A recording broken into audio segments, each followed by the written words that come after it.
it's not meant to come out any other way than we just don't think we've made our best record yet. Right. And the band just started to start breathing, and we ran into problems we ran into. So, yeah, it's got, we'll find a guy. We can't end just like that. That's not how we roll, Right. Slash and Matt and I and Dave, what we do is when the chips are down or stacked against you or whatever, that's when we start to really perform. Right. No, cool. Well, that's when when people are going, oh, they'll never come out of this thing. Scott was. That's when we've been through this before. Yeah, totally. Now, there's been so many books written about Guns N' Roses, and even Slash, as you know, has had his book out. Would you ever consider writing a book and telling your side of things? I'm not a tell-all type of guy. Right. Slash's book was amusing to me. It was funny because the thing is, he and I, neither of us remember exactly what went down. We were so out of our mind. Right. It was his recollection or what he put together by asking people. That's his, and it's interesting to see what he was thinking. Because Slash and I we never talk to each other. We talk musically to each other. Yeah. We don't ever talk about like, hey, remember that time, man, and that, because you know what? We both don't really remember what happened. Yeah. It's for real. Yeah. So his book was great though. It's fun to read. I write 2 articles, one for the Seattle Weekly and one for Playboy every week, and so I do write a ton. Yeah.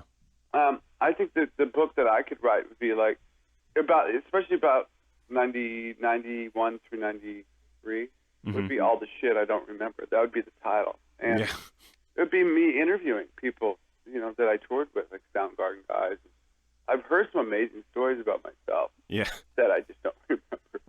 And I think I'd like to write a book. I'd like to write it myself and just get a good editor at some point. But I don't think it would be like the tell-all, like, oh yeah, and then Axl did that. And this, I don't. That's just not how I roll. Right. But I think I could write a funny book that I enjoy writing that wouldn't be sort of.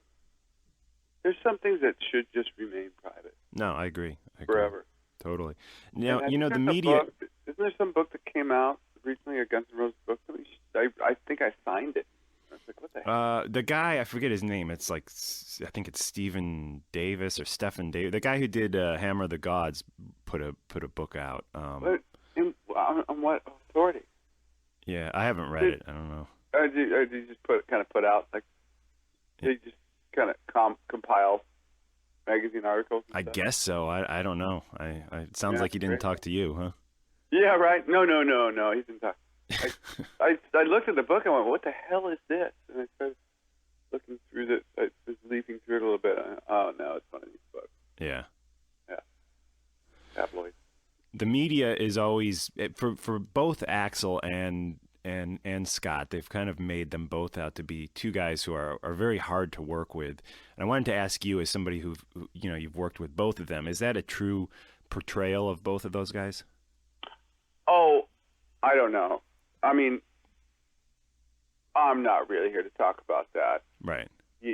I've been asked that about 1,000 times. And,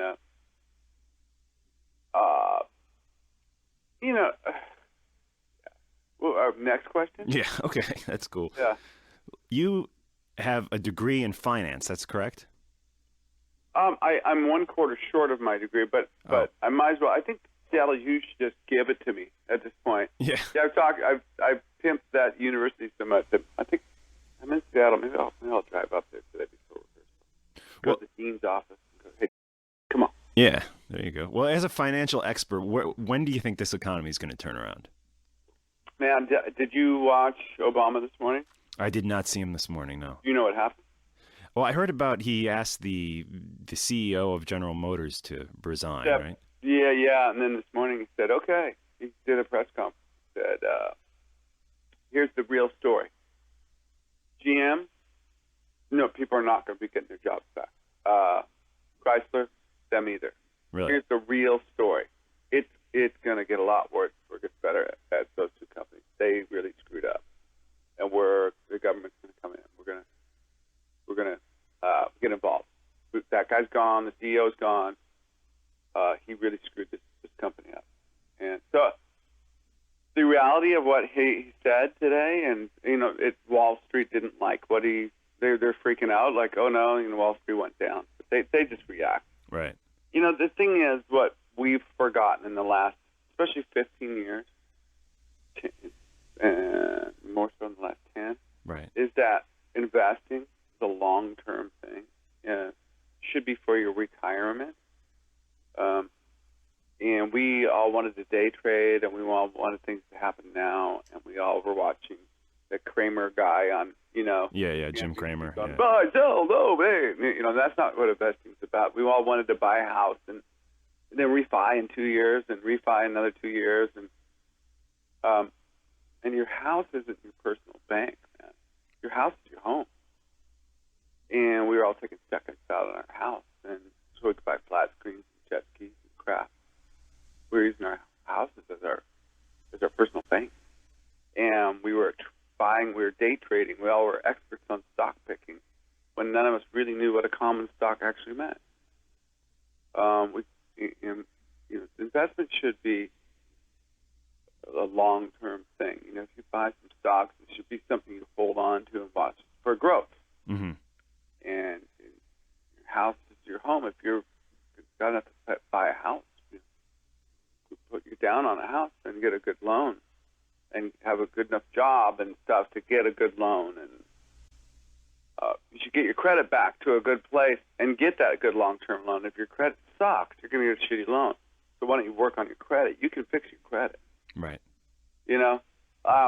So that's what I think the whole thing is going to force us all to remember. It's going to force us to remember, oh, crap, we kind of got out of hand here. Yeah. Let's get back to what we did. I think when Clinton came into office, and we were all still like, okay, good. Let's make this economy recover. And Clinton did an amazing job. And all of a sudden, we were all prosperous, and we got a little in the. This bore you? You talking about? No. It's all very interesting. But the thing that happened in the Clinton when Clinton was president was the mistake in my eye. Right.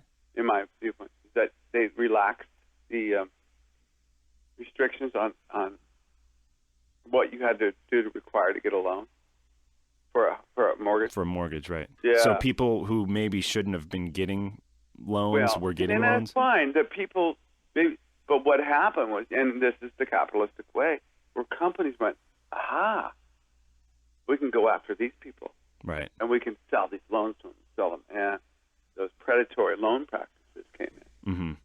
I'm not saying people shouldn't get loans. I'm just saying the predatory lenders, they knew how to go. These are people like old ladies and stuff. They'd be calling and who are living on a pension. Right. You can get a buyout. You can do it now. What? And they call them 20 times. Finally, the old lady would go, okay. Yeah. You know what I mean? But you can't point. But is it going to recover? Yes. Yeah. It will recover. Absolutely. What would you predict? Like, how long do you think until it recovers? Excuse me, Mark. We need to wrap up. Oh, yeah, you bet. Okay. You bet. Thanks. I will recover to where we were at. If you're talking about the Dow getting back up to 14,000. Yeah. Years probably. Because that was a fake. That was a bubble. It won't get back there until the solid stocks gets back up there in a solid fashion. That'll probably take a couple of years. Cool. Few years. Duff, thank you so much for joining us on Talking Metal. If we could get a quick ID from you before we let you go, just your name and you're listening to Talking Metal. Mm-hmm. Whenever you're ready. Got it. Hey, this is Duff McKagan with Loaded, Velvet Revolver, and Guns N' Roses, and you're listening to Talking Metal. Duff, thank you. Have a great day. Cool, man. You too. Thanks. Bye.